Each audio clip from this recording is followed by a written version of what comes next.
മുനമ്പത്തെ താമസക്കാരിൽ നിന്ന് ഭൂനികുതി വാങ്ങണം എന്ന ആവശ്യവുമായി സർക്കാർ ക്രിസ്മസ് അവധിക്ക് ശേഷം ഹൈക്കോടതി തുറക്കുമ്പോൾ സത്യവാങ്മൂലം ഫയൽ ചെയ്യും. വർഷങ്ങളായി മുനമ്പത്ത് താമസിക്കുന്നവരുടെ അവകാശങ്ങൾ സംരക്ഷിക്കണം എന്നാണ് സർക്കാർ കോടതിയിൽ ആവശ്യപ്പെടുക. വളരെ നിർണായകമായ ഒരു നീക്കമാണ്. ഇപ്പോൾ റവന്യൂ അവകാശങ്ങൾ സ്ഥാപിക്കുക എന്നതായിരുന്നു ഈ സമരത്തിന്റെ തന്നെ ഏറ്റവും പ്രധാനപ്പെട്ട മുദ്രാവാക്യം. അങ്ങനെ റവന്യൂ അവകാശങ്ങൾ സ്ഥാപിക്കുക എന്ന് പറയുമ്പോൾ അതിന് ഏറ്റവും പ്രധാനമായ പ്രാഥമികമായ കാര്യമാണ് നികുതി സ്വീകരിക്കുക. നികുതി സ്വീകരിച്ചാലാണല്ലോ അവരുടെ ഉടമസ്ഥാവകാശത്തിന് ഒരു മൂല്യം നിയമപരമായി രേഖകളിൽ ഉണ്ടാവുക. അങ്ങനെ 610 കുടുംബത്തിന്റെയും നികുതി സ്വീകരിക്കാം എന്നൊരു നിലപാടിലേക്ക് സർക്കാർ എത്തുകയാണ്. 2022 സർക്കാർ തീരുമാനിച്ചതാണ്.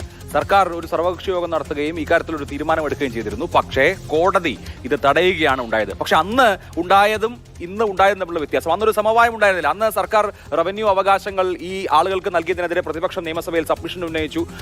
അതിന് മന്ത്രി അബ്ദുറഹ്മാൻ മറുപടി പറഞ്ഞു. എന്തായാലും ആത്യന്തികമായി നിയമക്കുരുക്കിൽ കുരുങ്ങി. ഇപ്പോൾ കോടതിയിൽ സർക്കാർ ഈ നിലപാട് അറിയിക്കുമ്പോൾ ഒരു രാഷ്ട്രീയ സമവായം ഇക്കാര്യത്തിൽ ഉണ്ടായിട്ടുണ്ട് എന്നുള്ളത് കൂടി വളരെ നിർണായകമാണ്. ബിനിലാണ് വിവരങ്ങൾ നൽകുന്നത്. ബിനിൽ, കോടതിയിൽ റവന്യൂ അവകാശം മുനമ്പത്തുകാർക്ക് നൽകണം എന്ന നിലപാട് ശക്തമായി സർക്കാർ സ്വീകരിക്കുമെന്നാണോ അറിയുന്നത്? എന്താണ് വിശദാംശങ്ങൾ?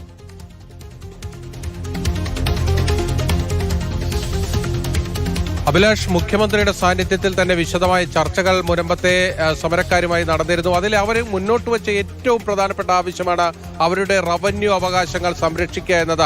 കാരണം തലമുറകളായി താമസിക്കുന്നവരുണ്ട്, വർഷങ്ങളായി അവിടെ ഭൂമി വാങ്ങി താമസിക്കുന്നവരുണ്ട്. അവരുടെയൊക്കെ ഭൂനികുതി, ലാൻഡ് ടാക്സ് വാങ്ങുന്നത് ഒരു സുപ്രഭാതത്തിൽ ഹൈക്കോടതി തടയുകയായിരുന്നു. അതോടുകൂടി തന്നെയാണ് അവർ സ്വന്തമായി അവർ കൈവശം വെച്ച് അനുഭവിച്ചു പോരുന്ന ഭൂമിയിൽ നിന്ന് അവർ നാളെ ഇറക്കപ്പെടുമോ എന്നൊരു ഭീതി, ആശങ്ക അവരിലേക്ക് വന്നത്. അതുകൊണ്ട് തന്നെയാണ് സമരത്തിന്റെ ഏറ്റവും പ്രധാനപ്പെട്ട മുദ്രാവാക്യമായി ഈ റവന്യൂ അവകാശങ്ങൾ പുനഃസ്ഥാപിക്കുക എന്നത് വന്നത്. അവരാദ്യം ആവശ്യപ്പെട്ടതും തങ്ങൾക്ക് കരമടയ്ക്കാനുള്ള അവകാശം നൽകണമെന്നതാണ്. സർക്കാർ അത് ചെവിക്കൊണ്ടിരിക്കുന്നു. സർക്കാർ അതിനുവേണ്ടി സർക്കാർ തന്നെ മുന്നിട്ടിറങ്ങുന്നു എന്നതാണ് ഈ സമരക്കാരുമായി നടത്തിയ ചർച്ചയുടെ ഭാഗമായിട്ടുള്ള ആദ്യ ഒത്തുതീർപ്പ് എന്ന് വേണമെങ്കിൽ നമുക്കിതിനെ വിശേഷിപ്പിക്കാം. സർക്കാർ ഹൈക്കോടതിയിൽ സത്യവാങ്മൂലം ഫയൽ ചെയ്യാൻ പോവുകയാണ്.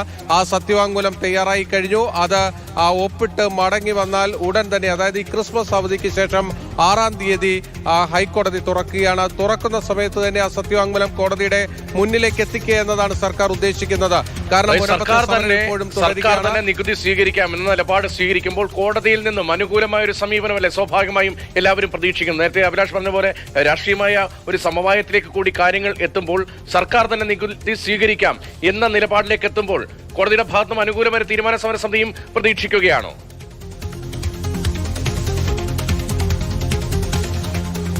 തീർച്ചയായും. കാരണം സർക്കാർ അവർക്ക് പിന്നിലുണ്ട്, അവർക്കൊപ്പമുണ്ട് എന്നതാണ് അതിലേറ്റവും പ്രധാനപ്പെട്ട കാര്യം.